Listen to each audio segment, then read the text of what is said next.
Et salut à tous, on se retrouve pour une nouvelle vidéo donc de chimie. Donc aujourd'hui on va traiter les liaisons chimiques, la méthode VSEPR, la nomenclature et la représentation chimique.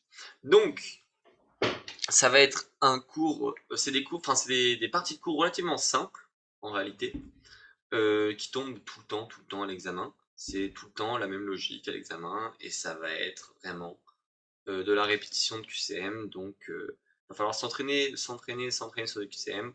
Ça ne sert à rien d'apprendre par cœur, c'est vraiment des QCM. On va sortir le maximum de DM possible pour vous entraîner. Et voilà. Donc, comme je dis, on va commencer donc par la liaison chimique et la méthode VSEPR. Alors, la liaison chimique, c'est quoi? Une liaison chimique, c'est un appariement de deux électrons célibataires. Ils vont s'appareiller en mettant en jeu des forces d'attraction et de répulsion en commun, donc, de sorte à ce que ça soit stable. Ok? Il faut savoir qu'en fait, un atome, pour qu'il devienne stable, il faut que sa couche de valence, donc les électrons qui l'entourent, ça soit rempli. Ok? C'est ce qu'on appelle d'ailleurs la règle de l'octet. On va montrer l'exemple tout de suite. L'hydrogène. Donc l'hydrogène, il possède un électron sur sa couche de valence. Donc là, on voit, il y a écrit 1. Il n'y a qu'un électron, c'est forcément la couche de valence. Je les ai représentés avec la représentation de Lewis, que vous avez vu l'année dernière, forcément, en terminale. Donc, deux hydrogènes, deux électrons célibataires, ils peuvent faire une liaison, comme on voit ici. Maintenant, on a le cas du néon. Le néon, c'est quoi? Le néon, c'est ce qu'on appelle un gaz rare, ou gaz noble. En fait, un gaz rare ou un gaz noble, c'est un atome qui, lui, n'a pas besoin de faire de liaison pour être stable. Donc c'est la dernière colonne du tableau périodique que vous devez normalement visualiser à peu près. Dans cette dernière colonne, donc c'est des gaz rares, gaz nobles. On va voir tout de suite. Donc le néon, 10 électrons en tout. Donc si on fait le diagramme de Kleshov-Lee ou la représentation de Lewis ou n'importe quoi, on peut se rendre compte, on comprend qu'il y a 8 électrons de valence. Donc les 8 électrons, on les représente. Voilà. Et donc là, il ne va pas former de liaison, il va former des liaisons entre ces atomes. C'est ce qu'on appelle des doublés non-liants. Parce qu'ils sont doubles et ils ne se lient pas. Comme ceci. Et donc ça va être des atomes extrêmement stables. Donc comme je l'ai dit, on va revenir un peu sur la règle de l'octet. Les atomes, ils vont avoir tendance à s'orienter vers cette règle. C'est-à-dire qu'ils vont effectuer le maximum de liaisons, enfin le plus qu'ils peuvent, pour compléter toute leur couche de valence et avoir 8 électrons, comme là ici le néon, mais lui tout seul, autour de son atome. Donc, dans la théorie, tous les atomes respectent cette règle de l'octet, enfin, tendent à la respecter. Par ailleurs, on a ce qu'on appelle le phénomène d'hypervalence. Ok? Ça va être les exceptions qui ne respectent pas cette règle de l'octet. Alors, ces exceptions, c'est les éléments de la troisième période qui possèdent des orbitales d vacants. Ok? Donc, j'ai montré le diagramme en haut à droite pour que vous visualisez un peu plus, mais mon coétude vous en a déjà parlé. J'ai pris un exemple du prof avec le soufre ici présent.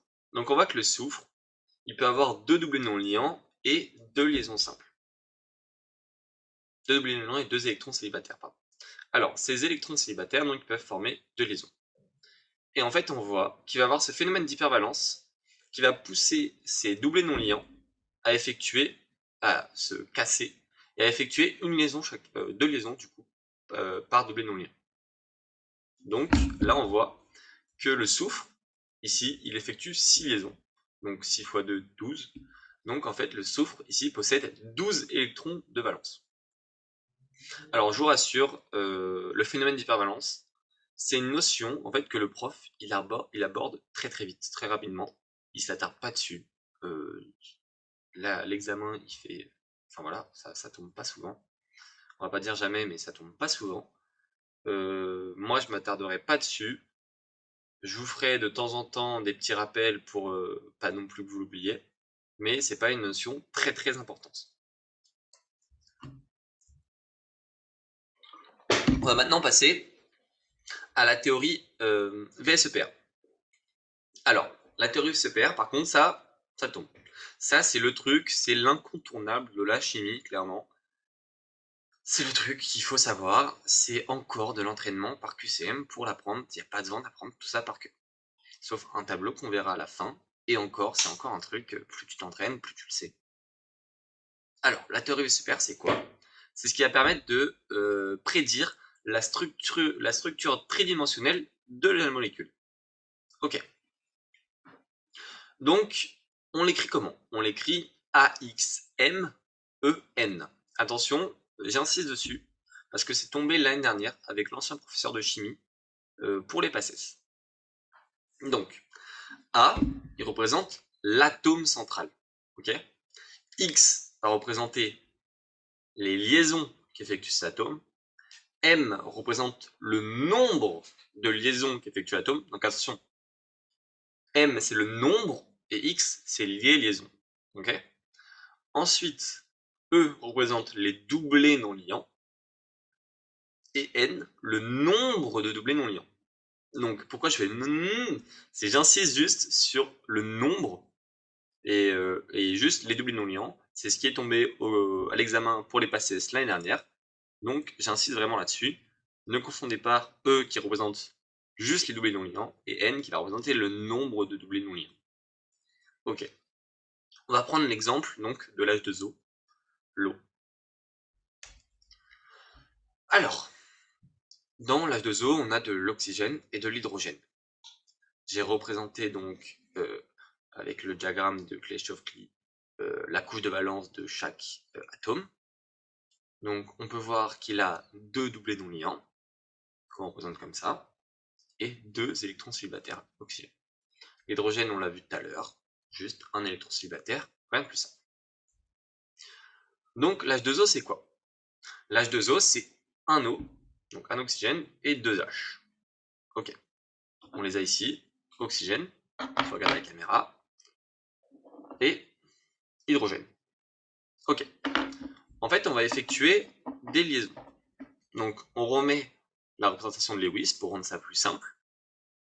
Et là, on va effectuer des liaisons. Donc là, je l'ai effectué. Hop. De sorte à obtenir la molécule d'H2O, qui va être dans cette configuration comme ça. Donc, on le met de côté. On le garde. Ça va nous servir pour la fin. J'ai écrit donc à droite la théorie VSEPR, donc la représentation VSEPR, AXMEN. Maintenant, on va essayer de remplacer M et N par les chiffres qui correspondent. Donc M, comme on l'a vu tout à l'heure, c'est le nombre de liaisons qu'effectue l'atome. Donc là, l'atome principal, oxygène, c'est l'atome au centre de la molécule. O, donc oxygène qui effectue combien de liaisons? 2, donc AX2EN. Donc EN, ce qu'on va remplacer le petit n maintenant. L'oxygène, ici, il effectue combien de doublés non liants? 2 également. AX2, E2. Et là, comme vous le voyez à la vidéo, hop, on retrouve bien cette molécule. Maintenant, c'est le tableau dont je vous ai très brièvement cité tout à l'heure. Donc ça, c'est un tableau que j'ai moi-même fait pour que ça vous simplifie la chose. Donc vous avez toutes les représentations avec les noms qu'on leur donne. En fait, quand vous arrivez à trouver la représentation VSEPR d'une molécule, il va falloir que vous trouviez également le nom de la molécule qu'on va lui donner. Donc quelle représentation ça va donner à la molécule. Donc par exemple, l'eau, on a dit que c'était AX2E2. Donc AX2E2, on va chercher, on va aller dans la colonne, donc la troisième colonne, c'est la colonne des AX2, AXE2. Et du coup, la première ligne, ça va être AX2E2 directement. Donc, l'eau est une molécule coudée. Et en effet, on peut le voir, hein, ça a clairement une forme de coude. Ce tableau, pas besoin de mettre sur pause ou quoi, je l'ai mis sur la fiche. De toute façon, tout est sur la fiche. Les diapos sont également présentes sur le forum. Mais sur la fiche, c'est tout mieux détaillé. Je me suis très inspiré de la fiche. Enfin bref. Donc là, vous voyez, on a notre molécule d'eau. Et là, ce qu'on peut se dire, qui est assez fou, c'est que en chimie, en plus d'apprendre des choses donc fabuleuses comme ça, on a réussi à créer un verre d'eau. Voilà. Allez, on passe sur la deuxième partie du cours. Alors, la deuxième partie du cours, ça va être sur la nomenclature et la représentation des molécules.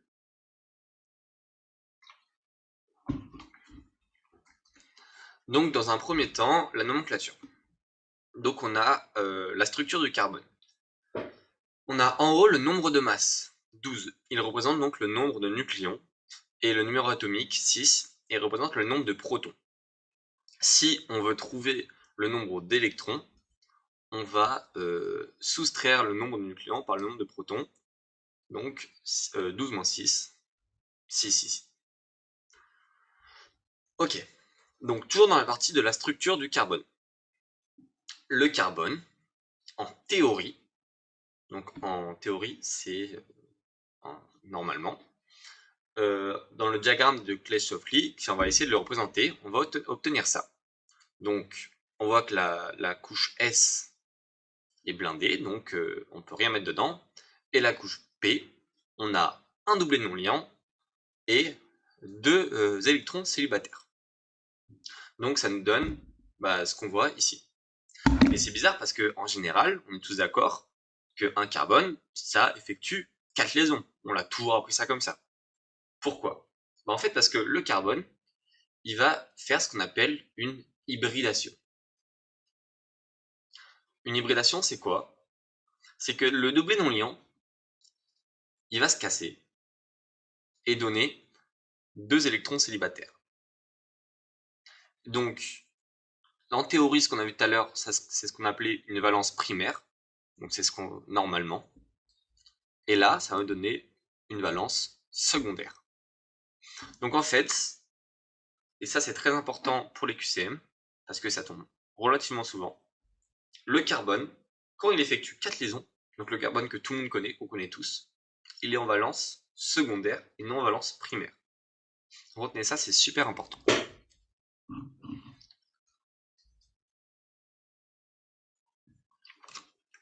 On a parlé d'hybridation, on va donc voir les différents types d'hybridation. Alors là, on a l'hybridation sp3. C'est ce qu'on vient de voir. On l'appelle hybridation des alcènes parce que ça forme des alcènes. En fait, cette hybridation va faire en sorte que les 4 liaisons soient identiques. Avec des angles de 109,5 degrés. Et ça représente juste une représentation VSEPR AX4 tétraédrique.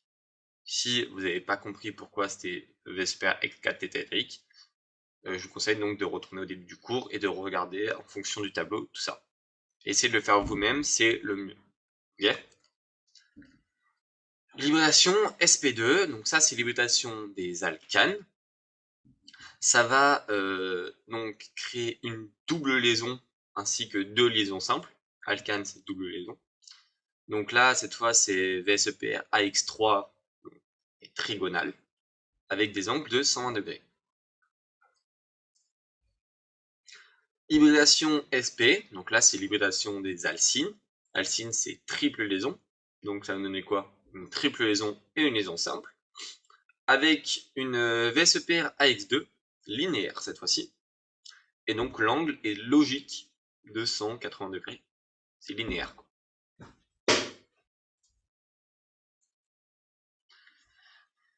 Ensuite, on a ce qu'on appelle les hétéroatomes. Alors les hétéroatomes, c'est quoi? C'est des molécules organiques qui possèdent un doublet électronique mais qui ne sont pas du carbone. Et en fait, en fonction de la molécule, on va voir que ces hétéroatomes, la VSEPR va changer. Donc par exemple, on a le méthanol. On voit que pour le méthanol, la représentation VSEPR avec la représentation VSEPR est d'AX4. Par contre, elle va se transformer en AX2E2 en fonction de si on prend le carbone en référence ou l'oxygène en référence. Donc là, les hétéroatomes, disclaimer, c'est un peu comme, ça va être un peu comme le phénomène d'hypervalence. C'est un truc que le prof passe très vite. Un peu compliqué. Si vous voulez plus d'infos dessus, n'hésitez pas, hein, n'hésitez pas à vraiment me poser des questions. C'est un peu un truc compliqué. L'examen, il s'en fout un peu. Je vais pareil, toujours faire tomber un peu, mais très rarement, pour pas que vous l'oubliez. Mais n'hésitez pas quand même à l'apprendre au moins une fois pour bien l'avoir en tête, mais c'est un truc que le prof aborde vraiment très rapidement. Ok. Maintenant, on va voir les différents types de représentation. Donc ça, normalement, c'est un truc que vous avez vu aussi en terminale. On a les différentes formules. Alors, la formule brute, elle donne juste la composition élémentaire, tout simple. Donc, c'est-à-dire le nombre d'atomes et quel atome il y a dans la molécule. La formule semi-développée, elle fait apparaître le squelette carboné et les fonctions chimiques. Voilà, tout simple aussi. C'est-à-dire que là, on va pas avoir les atomes regroupés entre eux. Ça va être un peu comme la formule brute, mais pas comme la formule développée. Ça va être l'entre-deux. Voilà. Donc là, on passe à la formule développée. Donc là, elle fait apparaître toutes les liaisons et elle peut matérialiser les doubles et non liants, comme ceci. Et enfin, oui, donc là, c'est comme il y a écrit, c'est la représentation de Lewis, c'est ce qu'on utilise, ce que j'ai utilisé pas mal moi. Et enfin, on a donc la formule topologique. Là, le squelette carboné qui apparaît sous une forme d'une ligne brisée. Et seules les liaisons hydrogène fonctionnelles sont matérialisées. Ça, la formule topologique, c'est pas un truc à apprendre parce que c'est un truc, enfin, c'est logique, quoi. C'est au bout d'un moment, la logique, vous l'avez. Mais c'est la formule la plus utilisée avec la formule développée, je dirais. Mais c'est surtout la topologique qui est quasiment tout le temps utilisée dans les QCM. Voilà. Mais à force de le voir, de toute façon, vous posez même plus la question de laquelle est laquelle. Enfin, vous le savez. Donc la nomenclature. La nomenclature, on va passer par plusieurs étapes pour la définir. Dans un premier temps, on va déterminer les fonctions chimiques et déduire la fonction principale. Ensuite, on détermine le squelette carboné, ses insaturations et ses ramifications. Ensuite, on numérote les fonctions chimiques secondaires, insaturations et substituants avec les indices les plus petits possibles. Et enfin, on établit le nom final selon le schéma suivant en donnant les préfixes dans l'ordre alphabétique. Ça paraît compliqué, mais comme je le dis, à force de le faire, en fait, tu passes plus par ces 4 étapes. En fait, tu te rends pas compte que tu fais ces 4 étapes dans ta tête. Ça se fait automatiquement. Le seul truc qu'il faut apprendre, c'est ce qu'on va voir juste après. Ça, t'as pas besoin de l'apprendre dans quel sens, comment. À force de le faire, tu vas comprendre le principe et la logique du truc, et tu vas pouvoir le sortir toi-même tout seul. Il n'y a pas de souci sur ça. Faut juste bien retenir que d'abord tu mets le préfixe, donc les fonctions secondaires et tout ça. Après tu mets le squelette, ça va être la chaîne la plus longue. Tes insaturations, donc double ou triple, donc insaturation alcine ou alcène, comme on a vu tout à l'heure. Insaturation, oui, c'est les liaisons doubles, triple, et le suffixe, donc le suffixe, c'est ce qu'on appelle la fonction chimique principale. Ok. C'est quoi une fonction chimique? Alors, une fonction chimique, c'est ce qu'on voit à droite, ce que j'ai encadré. Encadré, c'est celle qu'il faut connaître. Et il faut connaître également l'ordre, mais ça, je vais vous aider, il n'y a pas de souci, c'est hyper simple. Alors, si on se penche un peu, on se rend compte que l'ordre de priorité, il dépend de l'oxygénation d'une molécule. Donc plus une fonction chimique est oxygénée, plus elle est prioritaire. On voit en haut que l'acide carboxylique, c'est le plus prioritaire, parce qu'on voit que la flèche va vers le haut, hein. Donc c'est le plus prioritaire, et on voit qu'il est extrêmement oxygéné. le carbone au milieu de la fonction est oxygéné 3 fois, donc une double liaison d'oxygène et une liaison simple. L'ester, double liaison d'oxygène, liaison simple, sauf qu'il est moins oxygéné parce que le deuxième oxygène n'est pas relié par un H, donc il prend moins d'oxygène. Ça c'est un peu compliqué, ça c'est juste du détail. Retenez juste que plus une fonction chimique est oxygénée, plus elle est prioritaire. C'est juste ça. Et pour vous retenir, pensez acide carboxylique. Vous savez ce que c'est l'acide carboxylique, COOH. C'est grave oxygéné, donc c'est le plus. Ok. Donc, la fonction, donc la molécule prend alors comme suffixe, donc comme on l'a vu tout à l'heure, ça on répète, hein, comme suffixe la fonction la plus prioritaire et comme préfixe les autres fonctions présentes. Ok. Donc, on voit que comme suffixe, on va prendre, par exemple, si on prend l'acide carboxylique à droite, on voit que ça va être acide, et on va finir par oïque. Et le préfixe, c'est-à-dire s'il y a une fonction encore plus prioritaire, que nous on n'aborde pas par exemple avec l'acide carboxylique, bah, l'acide carboxylique prendrait le nom carboxyle et ne serait pas donc à la fin, vu qu'à la fin, on met seulement le suffixe. On l'a vu tout à l'heure. Alors, petit moyen mémotechnique personnel. Alors, je sais pas s'il est déjà sorti ailleurs, mais vraiment, pour moi, je l'ai inventé. Pour retenir l'ordre. Il manque que le thiol, mais on va pouvoir le rajouter. Le thiol qu'à l'époque, il ne fallait pas apprendre. Alors, amine, donc c'est le moins prioritaire, boit de l'alcool, et il s'étonne que l'aldéhyde a mis donc amide, a mis 2 esters dans son acide, l'acide carboxylique. Donc en fait, ça va être un moyen mnémotechnique mais hyper efficace, c'est juste une phrase à apprendre. Amine boit de l'alcool et il s'étonne que l'aldéhyde a mis 2 esters dans son acide carboxylique. Si vous voulez rajouter le thiol, variante, vous mettez que le nom de famille de amine, c'est amine-thiol. Amine-thiol, un mec, il boit de l'alcool, et d'un coup il s'étonne qu'il y a un mec qui s'appelle aldéhyde, et il a mis 2 esters dans son acide carboxylique. Voilà. C'est un moyen mnémotechnique hyper efficace qui m'a servi durant mes 2 PACES, donc je vous conseille de retenir. Très simple. Imaginez-vous un peu l'histoire en tête, et c'est ce qui permet de le mieux retenir. Alors, les hydrocarbures. Les hydrocarbures, ce qu'on a vu tout à l'heure, ça va être les chaînes de carbone. Donc la chaîne principale, j'en ai parlé tout à l'heure, c'est ce qui représente la chaîne la plus longue. Donc on va encore une fois la prendre en tant que hydrocarbure, et ensuite le nom de l'hydrocarbure va à la chaîne principale. Ok. Donc si la chaîne principale, ça va être du propane, si la chaîne principale ça va être du propane et que la fonction chimique, comme on avait vu tout à l'heure, c'était un acide carboxylique, ça va être l'acide, nanana. S'il y a d'autres trucs entre temps, s'il n'y a rien, c'est acide propanoïque. Ok? C'est rien de plus simple, vraiment. Si c'était butane, acide butanoïque.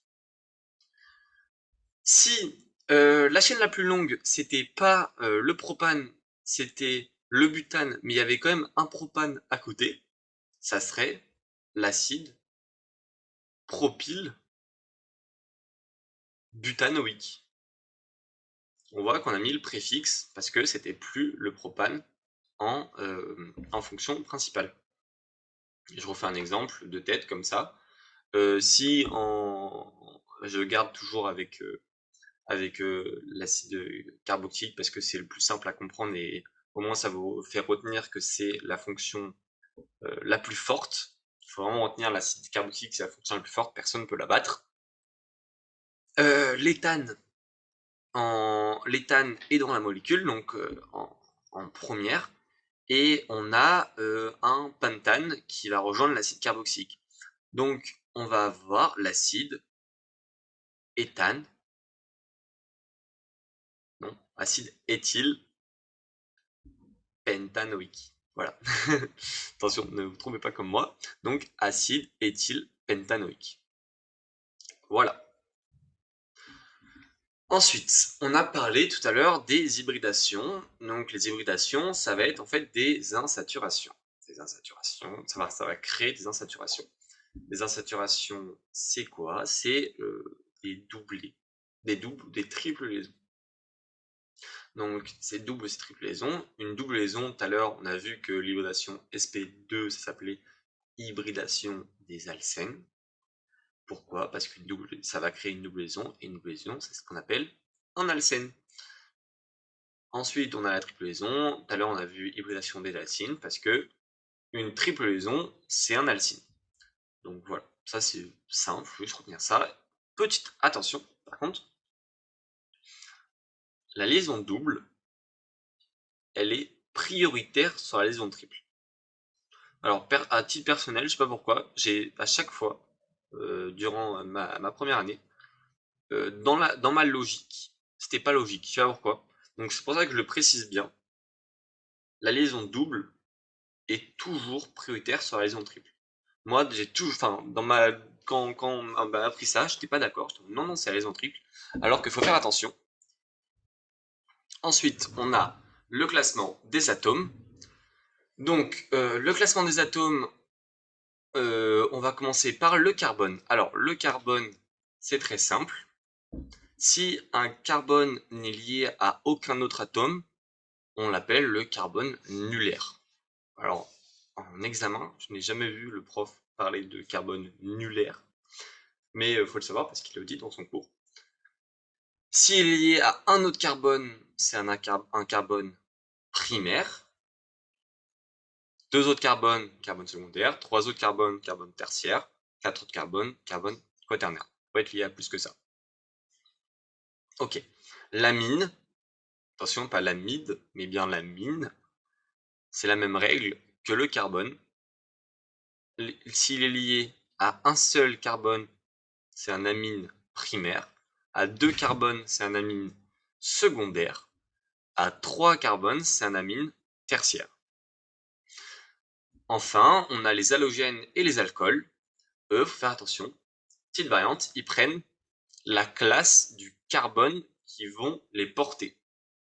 Donc là, on a par exemple n'importe quoi. Si un alcool est porté par un carbone tertiaire, on va dire que c'est un alcool tertiaire. Si un alcool est porté par un carbone quaternaire, on va dire que c'est un... Eh ben non, ça ne peut pas être un alcool quaternaire puisque, comme j'ai dit, un carbone peut être lié qu'à 4 atomes maximum. J'espère que t'es pas tombé dans le piège. Donc, c'est pas possible. Un alcool peut être tertiaire au maximum. Voilà. Et c'est tout. Donc, on a terminé ce cours relativement court pour le coup, enfin 30 minutes environ. Voilà, donc en vrai, c'est pas compliqué. Comme je le répète encore une fois, je suis désolé, mais c'est de l'entraînement, vraiment. À la fin, parce que là, vous voyez que la théorie, ça rime un peu à rien. Ça a l'air compliqué. Je veux juste, en fait, que vous arrivez à prendre votre courage et à vous lancer dans un peu de QCM par semaine sur la chimie. Si vous avez du mal à faire les QCM, vous allez voir les fiches et vous faites avec les fiches à côté. Faut savoir que la chimie, c'est vraiment, vraiment que du QCM et je vous promets que, honnêtement, les trois quarts des QCM de chimie à l'examen, c'est donné. Mais alors, c'est vraiment donné. On l'a dit dans l'intro, mais le professeur, il est à fond avec nous, il fait que nous répondre, il va relire quasiment, je pense, tous nos sujets. Vraiment, cette année, lâchez pas. La chimie, on est vraiment avec vous. On va donner le max pour vous. Et comme on l'a dit, comme on n'arrête pas de le répéter, comme c'est que des QCM, on va sortir le maximum de QCM parce qu'on sait que c'est ça qui va vraiment vous entraîner. Évidemment, il y aura un cours sur chaque fiche sans aucun souci, mais faut vraiment, on compte pas vous lâcher en termes de QCM. Vous le verrez normalement prochainement d'ailleurs. Euh, voilà, donc on compte sur vous vraiment pour vous entraîner à fond. Sur mon cours actuel là, entraînez-vous également sur tout ce qui est nomenclature, comment nommer une molécule, tout ça, parce que là, la théorie, c'est un peu compliqué. Et voilà. Tout ça pour dire merci beaucoup d'avoir suivi. Je vous souhaite bon courage pour la fin de la tuto rentrée et pour l'examen blanc qui approche. On espère que le prof relira nos sujets.